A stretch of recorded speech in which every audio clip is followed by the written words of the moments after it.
Capítulo 2. Ontem, a tarde instalou-se fria e brumosa. Era minha intenção passá-la em casa, em frente à lareira, em vez de enfrentar lodaçais e matos até o morro dos ventos uivantes.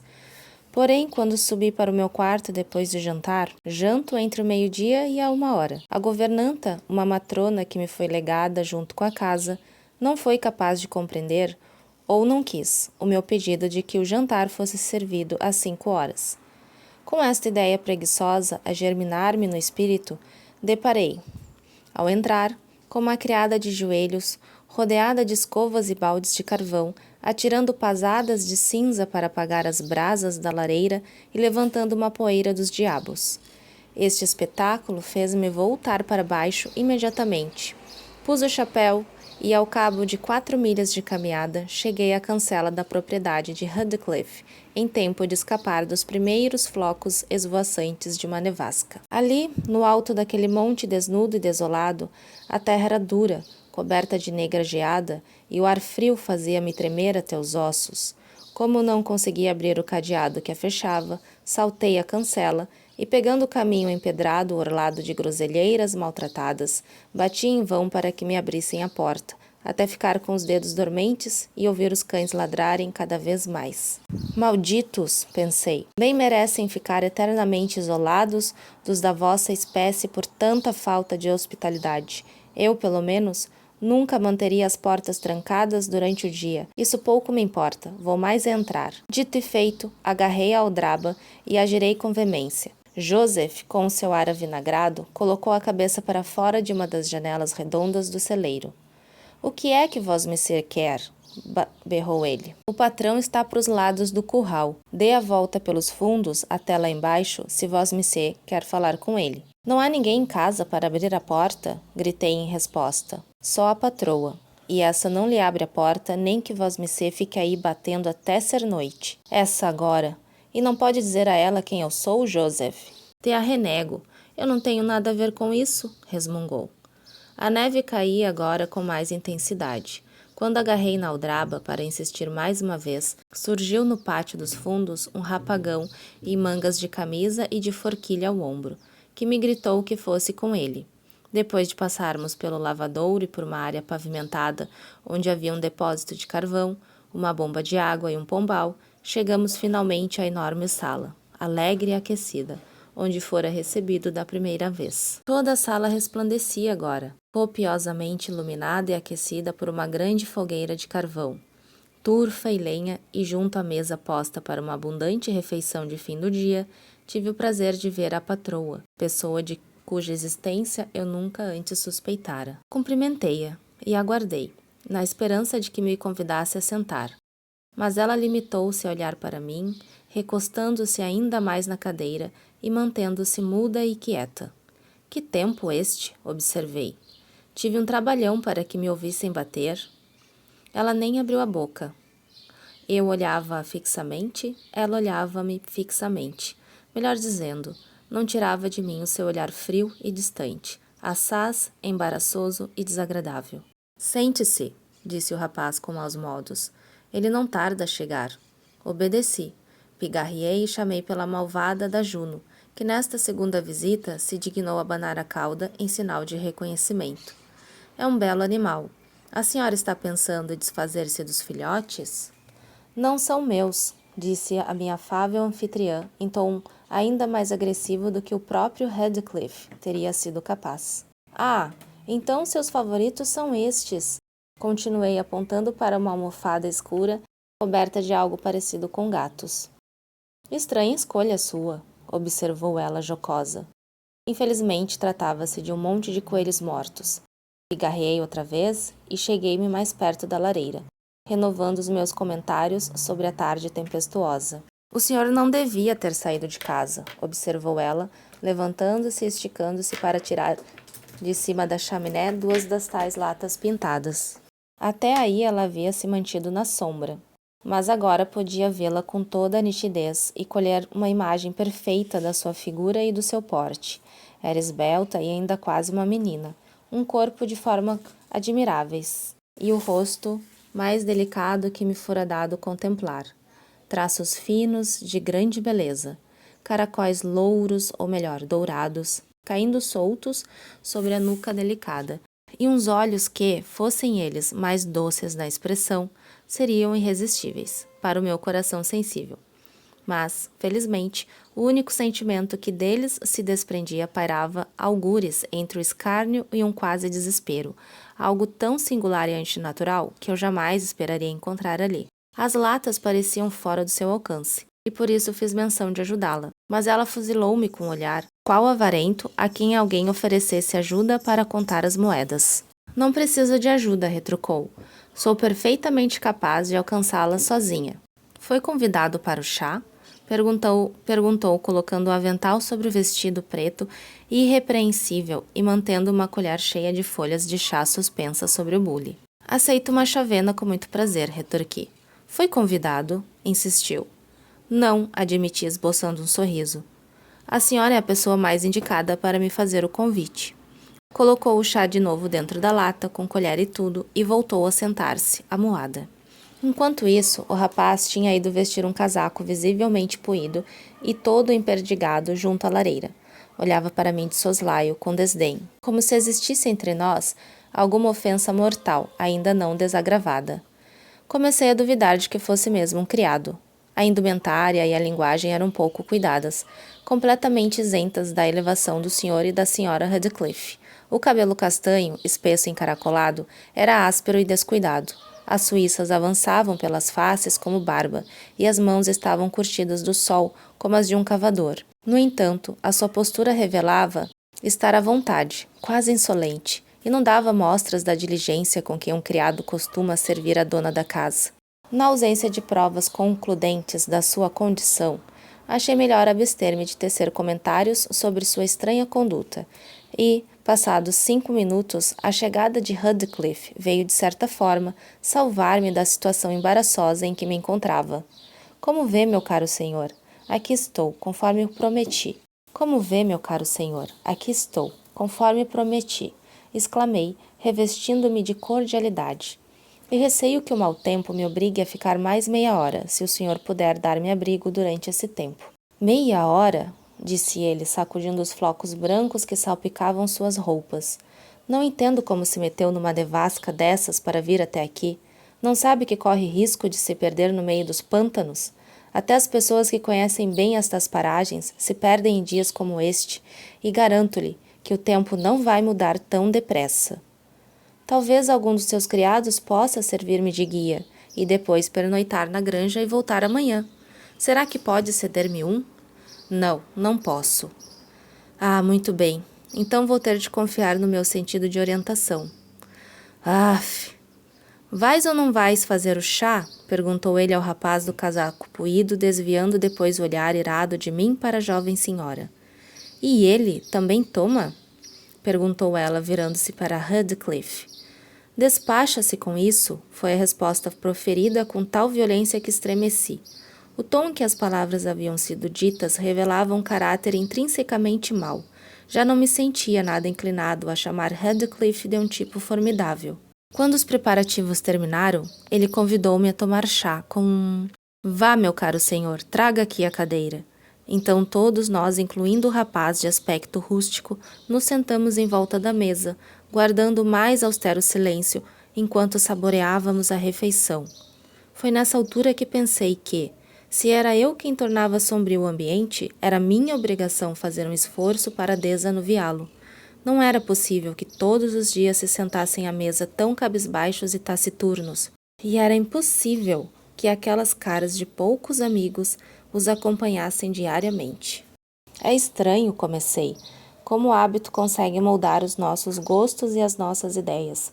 Para muitos, seria inconcebível a existência de felicidade numa vida tão completamente exilada do mundo como a que o senhor leva. E, no entanto, atrevo-me a dizer que aqui, rodeado da sua família e com sua encantadora esposa... A minha encantadora esposa? Interrompeu ele com um sorriso quase diabólico. Ah! Onde está ela, essa encantadora esposa? Refiro-me à senhora Radcliffe, a sua esposa. Ah, compreendi. Quer o senhor dizer que o espírito dela assumiu o papel de anjo protetor e revelará pelo destino do morro dos ventos uivantes, mesmo quando seu corpo desaparecer? É isso. Dando conta do disparate que tinha dito, tentei corrigi-lo. Devia ter percebido que havia entre eles uma diferença de idade muito grande para serem marido e mulher. Ele andava pelos 40 anos e ela nem 17 parecia ter. Então fez-se a luz. Espera lá. Este idiota aqui do meu lado, bebendo chá numa tigela e comendo pão com as mãos sujas, é bem capaz de ser o marido dela? É o Radcliffe Jr., claro. Ora, aqui está o resultado de se ser enterrada viva. Ela se entregou a este caipira por desconhecer completamente que existem homens melhores. Um dó de alma. Tenho de ter cuidado para não a fazer arrepender-se da escolha. Esta última reflexão pode parecer presunçosa, mas não é. A impressão em mim deixada pelo rapaz sentado ao lado tocava as raias da repulsa, e eu sabia, por experiência, que era um homem razoavelmente atraente. A senhora Radcliffe é minha nora, explicou Radcliffe, confirmando as minhas suspeitas, ao mesmo tempo que olhava para ela de um modo sinistro, com um olhar carregado de ódio, a menos que os seus músculos faciais sejam tão perversos que se recusem, ao contrário dos das outras pessoas, a interpretar a linguagem da alma. Ah, claro, agora percebo, corrigi, virando-me para o rapaz sentado ao meu lado. O resultado foi ainda mais desastroso. O rapaz corou subitamente e cerrou os punhos numa atitude de agressão iminente, mas logo se controlou, dissipando a fúria numa praga resmungada entre dentes e que me era dirigida, mas a que tive o cuidado de não responder. Pouco afortunado nas suas conjecturas, meu caro senhor, observou o meu anfitrião. Nenhum de nós tem o privilégio de ser o dono da sua boa fada. O marido dela morreu. Acabei de dizer que ela é minha nora, portanto deve ter casado com meu filho. E este homem jovem é? Meu filho é que ele certamente não é. Radcliffe sorriu de novo, como se tivesse sido ousadia demais atribuir-lhe a paternidade de um tal brutamontes. O meu nome é Hareton Arshall, grunhiu o outro, e aconselho-o a respeitá-lo. Não incorri em desrespeito, respondi, rindo-me interiormente da dignidade com que ele se apresentara. Os seus olhos fitaram-me longamente, para além do que me era dado suportar, e desviei o olhar, não fosse eu ficar tentado a dar-lhe um soco ou a dar a voz à minha hilaridade. Começava a sentir-me indubidavelmente a mais naquele acolhedor ambiente familiar. Os seus olhos fitaram-me longamente, para além do que me era dado suportar, e desviei o olhar, não fosse eu ficar tentado a dar-lhe um soco ou a dar voz à minha hilaridade. A atmosfera sinistra pesava-me na alma, neutralizando por completo o conforto e o aconchego físico que me rodeavam, e resolvi pensar 2 vezes antes de voltar a abrigar-me sob aquele teto.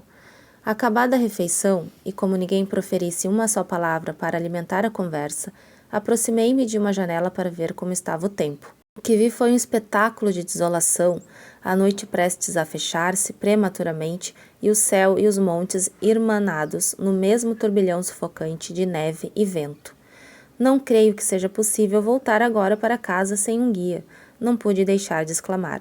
As estradas já devem estar cobertas de neve, e mesmo que estivessem desimpedidas, não veria um palmo à frente do nariz. Hareton, leva aquelas ovelhas para o coberto do celeiro. Se passarem a noite no redil, vão ficar cobertas de neve, ordenou Radcliffe. E eu, o que é que eu faço? Insisti com crescente irritação.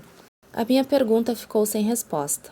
E, olhando em volta, vi apenas Joseph jogando um balde de comida para os cães e a senhora Radcliffe inclinada sobre o fogo, entretida em queimar um monte de fósforos que tinham caído da chaminé quando colocou a lata de chá em seu lugar. O primeiro mal largou a sua carga, esquadrinhou a sala com ar crítico e matraqueou asperamente, entrecortando as palavras. Pasmo como vosmecê pode estar aqui ao fogo sem fazer nada, quando toda a gente está trabalhando lá fora. Mas vosmecê não presta para nada, e nem vale a pena falar consigo. Vosmecê nunca há de se emendar, e há de ir para o inferno como sua mãe. Por instantes pensei que essa peça de retórica fosse dirigida a mim, e com injustificada indignação avancei para o velho insolente, disposto a colocá-lo para fora a pontapés. Porém a resposta da senhora Radcliffe deteve o meu gesto. Não passas de um velho hipócrita e desavergonhado, exclamou. Não tens medo de que o diabo venha te buscar cada vez que pronuncias o seu nome? Já te avisei para não me provocares, senão ainda lhe peço o especial favor de te levar de vez. Para com isso. Estás ouvindo, Joseph? Prosseguiu ela, tirando de uma estante um livro comprido de capa preta. Vou mostrar-te os progressos que fiz na magia negra. Em breve estarei apta a exorcizar esta casa. A vaca russa não morreu por acaso, e as tuas crises de reumatismo não são, com certeza, bênçãos dos céus.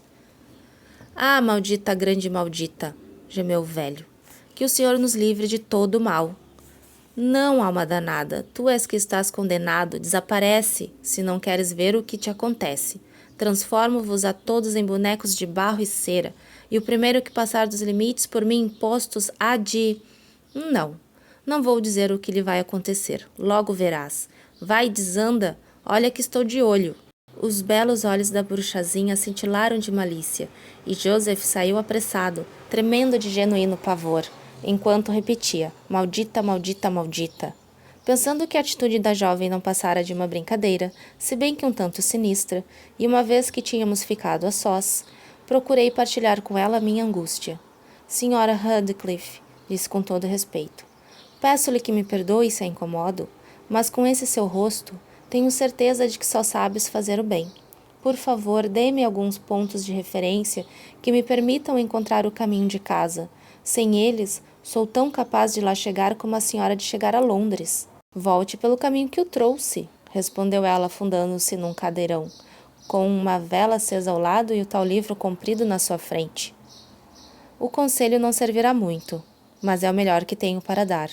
Mas... depois, quando ouvir dizer que me encontraram morto num pântano ou atolado de neve num barranco, a sua consciência não lhe segredará ao ouvido que parte da culpa é sua? Minha como? Eu não posso acompanhá-lo. Eles não me deixam ir nem ao muro do fundo da propriedade. A senhora? Eu não seria capaz de lhe pedir que pusesse o pé fora de casa numa noite destas por minha causa, exclamei. O que desejo é que me diga qual é o caminho. Não que me mostre, ou então que convença o Sr. Radcliffe a mandar alguém acompanhar-me. Mas quem?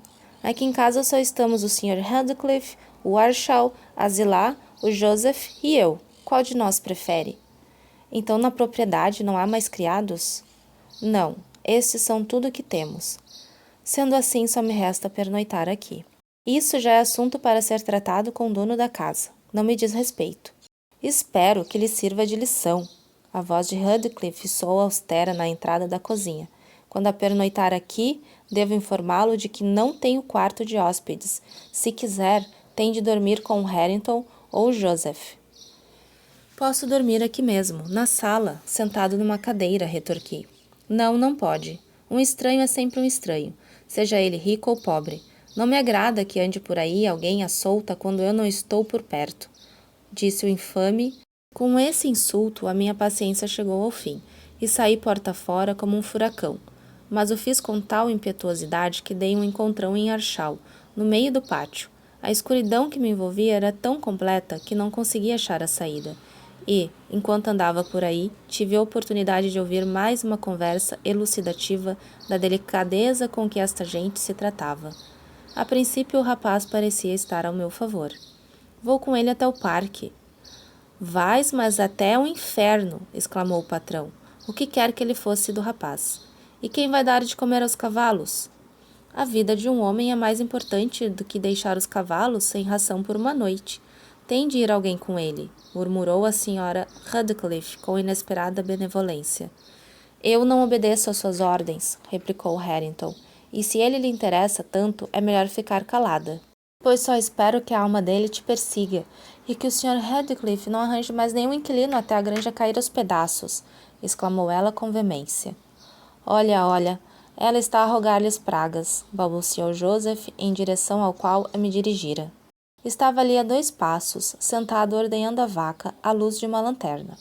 E eu, sem cerimônias, peguei, correndo em seguida para a cancela mais próxima, ao mesmo tempo que gritava que mandaria devolver a lanterna no dia seguinte. Patrão, patrão, ele pegou a lanterna, berrou o ancião, indo no meu encalço.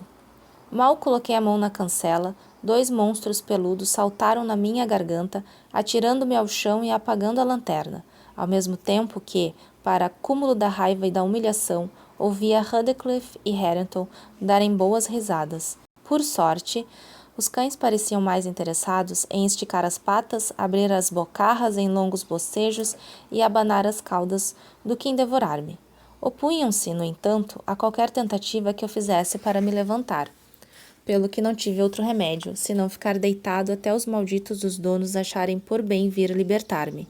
Nessa altura, sem chapéu e tremendo de cólera, ordenei aos miseráveis que me deixassem partir, sob pena de lhes acontecer o pior se me retivessem ali por mais um minuto que fosse, e tudo isso acompanhado de incoerentes ameaças de retaliação que, em toda sua confusa virulência, pareciam extraídos de O Rei Lear. Tamanha exaltação fez-me sangrar copiosamente pelo nariz, o que tornou ainda mais sonoras as gargalhadas de Radcliffe e mais veementes as minhas imprecações. E não sei como tudo isso iria acabar se não tivesse aparecido alguém bem mais racional do que eu e mais benevolente que o meu anfitrião. Essa pessoa era Zilá, a robusta governanta que acabou saindo para saber a razão de tanto barulho. Pensando que algum deles tivesse me maltratado, e não ousando admoestar o patrão, assestou a sua artilharia verbal contra o patife mais novo. Muito bonito, Sr. Archal, bradou ela. Sempre quero ver o que vai fazer a seguir. Agora também matamos gente na nossa porta? Acho que esta casa não me serve. Olha para o pobre rapaz, quase sufocado. Vá, vá, isto não pode continuar. Vamos lá para dentro e eu trato do senhor. Pronto, agora fique quieto. E dizendo isto, atirou na minha cara um copo de água gelada que escorreu pelo meu pescoço e me arrastou para a cozinha. O Sr. Radcliffe veio atrás de nós, tendo a sua alegria acidental dado já lugar à costumeira taciturnidade. Eu me sentia extremamente mal, muito tonto e prestes a desmaiar, e como tal, forçado pelas circunstâncias a aceitar guarida sob o seu teto. Ele ordenou a Zilá que me desse um copo de aguardente e passou para o quarto mais interno. Ela, entretanto, foi me consolando da triste situação em que me encontrava, e depois de cumprir a ordem recebida, o que ajudou a me reanimar um pouco, levou-me até o meu quarto.